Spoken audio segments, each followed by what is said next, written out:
Hello guys, तो फिल्मी news के एक और एपिसोड में आप लोगों का स्वागत है। और इस वीक भी बहुत सारे अपडेट्स हैं, मतलब कि मार्वल डीसी से तो है ही, इन सब के अलावा भी बहुत सारे अपडेट्स हैं। जैसे कि सबसे पहले डीसी से बात कर लेते हैं हम लोग। तो डीसी में जो सुपरमैन लेगेसी मूवी आने वाली थी, उसका नाम चेंज करके सुपरमैन कर दिया गया है।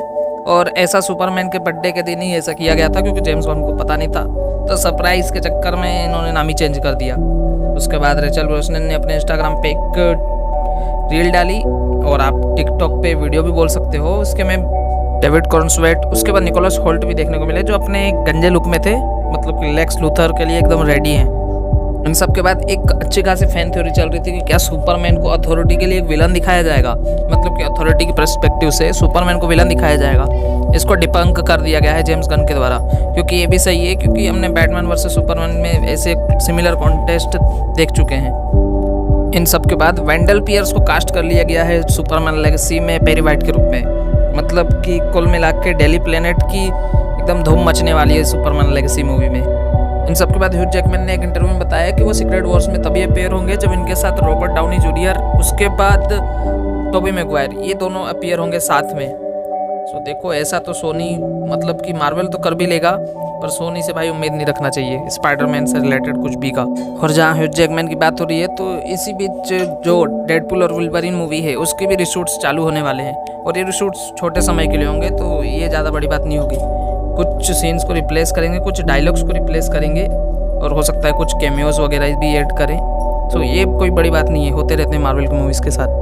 इन सब के बाद captain America new world order से भी, मतलब कि ब्रेव न्यू वर्ल्ड से भी कुछ खबरें आ रही है कि इसके में जो है, मतलब कि जो सर्पेंट सोसाइटी दिखने वाली थी, उसको मार्वल वाले रिप्लेस करने वाले हैं। मतलब कि सेथ रोलिंस का जो कैरेक्टर होने वाला था सर्पेंट सोसाइटी में, वो नहीं दिखने को मिलेगा।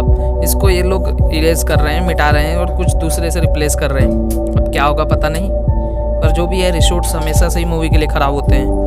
अब देखो क्या होता है, पूरी मूवी ही रिशूट हो रही है, तो क्या बोले जाए, नई मूवी बना रही है लोग इसी नाम पे। इन सब के बाद स्पाइडरमैन 4 के लिए मार्वल और सोनी वालों के बीच में बहुत ही ज़्यादा तनातनी चल रही है। मार्वल वाले चाहते हैं कि मूवी ग्राउंडेड हो, उसके बाद सोनी वाले चाहते हैं कि मूवी मल्टीवर्सल लेवल पर हो, क्योंकि इनको नो वे होम ने अच्छा खासा पैसे छाप के दी थी।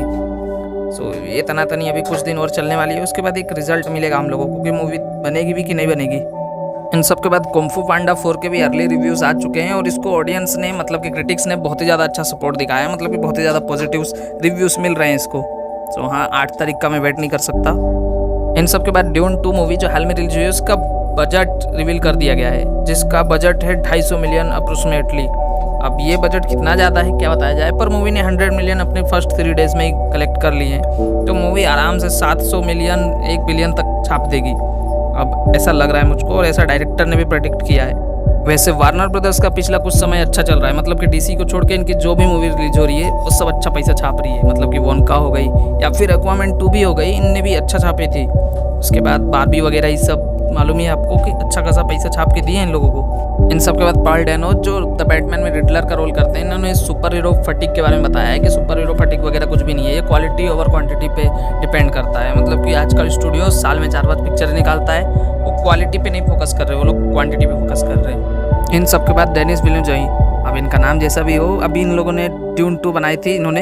उन्होंने ब्लेड रनर 2049 के सीक्वल के बारे में बताया कि इन्होंने सीक्वल क्यों नहीं बनाया। उन्होंने बताया कि स्कॉट एक अच्छे डायरेक्टर थे और उनका आशीर्वाद था इनके ऊपर, पर ये प्रोजेक्ट बहुत ही ज़्यादा रिस्की था, और उस टाइम पे लोगों ने अप्रिशिएट नहीं किया। बाद में लोगों को पता चला कि मूवी तो मास्टरपीस थी, पर अब क्या फ़ायदा। अब वो केयर करते हैं नोलन की, मतलब कि नोलन के लिए उनकी बहुत ही ज़्यादा रिस्पेक्ट है, और नोलन इनकी रिस्पेक्ट करते हैं, ये इनके लिए मैटर करता है। अच्छी प्रोजेक्ट्स बनाना चाहते हैं, लेकिन इतने ज़्यादा रिस्की भी नहीं। अच्छा, आप लोग ब्लेड रनर 2049 का सीक्वल चाहते हो कि नहीं, कमेंट जरूर करना। ये बहुत ही ज़्यादा डीप क्वेश्चन है, क्योंकि इसकी स्टोरी भी उतनी ही ज़्यादा डीप है, तो आप लोगों को समझने में भी दिक्कतें हो सकती है। मतलब कि पहली मूवी आदम के ज़माने में आई थी, दूसरी मूवी आई पर लोगों को उतनी ज़्यादा पसंद नहीं आई, फिर बाद में लोगों को रियलाइज़ हुआ कि ये मास्टरपीस थी। Same like Batman versus Superman या फिर इटर्नल्स, ये दोनों की कैटेगरी में आती है ब्लेड रनर 2049। और विजुअली तो एकदम टॉप नॉच थी भाई, अभी तक की सबसे बेस्ट विजुअल्स में आप इसको काउंट कर सकते हो। इन सब के बीच एक पब्लिक पोल रखा गया था कि डेनिस विल्लेजॉय की कौन सी मूवी सबसे ज़्यादा बेस्ट है, मतलब कि पब्लिक के हिसाब से। उसमें ड्यून थी, उसके बाद सिसारियो थी, उसके बाद प्रिजनर्स थी, अराइवल था, ब्लेड रनर 2049 था, सोच लो, इस पोल में 30% लोगों ने ब्लेड रनर 2049 को सपोर्ट किया कि इनकी बेस्ट मूवी है ब्लेड रनर 2049, और मैं भी एग्री करता हूँ, ये बेस्ट मूवी थी विजुअली, उसके बाद स्टोरी वाइज भी। पर लोगों को इतनी जल्दी समझ में नहीं आएगी, इसके लिए पहला पार्ट देखना ज़रूरी है, उसके बाद क्या चल रहा है ये आपको पता होना चाहिए। इन सब के बाद डीसी से ही पीसमेकर सीजन 2, उसके बाद वॉलर का भी शूटिंग स्टार्ट हो जाएगी इस साल से, ऐसा एक्सपेक्टेड है। इन सब के बाद द क्रो मूवी का जो रीमेक बन रहा है उसमें बिल स्कार्सगार्ड के कैरेक्टर का फर्स्ट लुक देखने को मिल चुका है, जिसको देखने के बाद फैंस का मिक्स रिएक्शन मिल रहा है।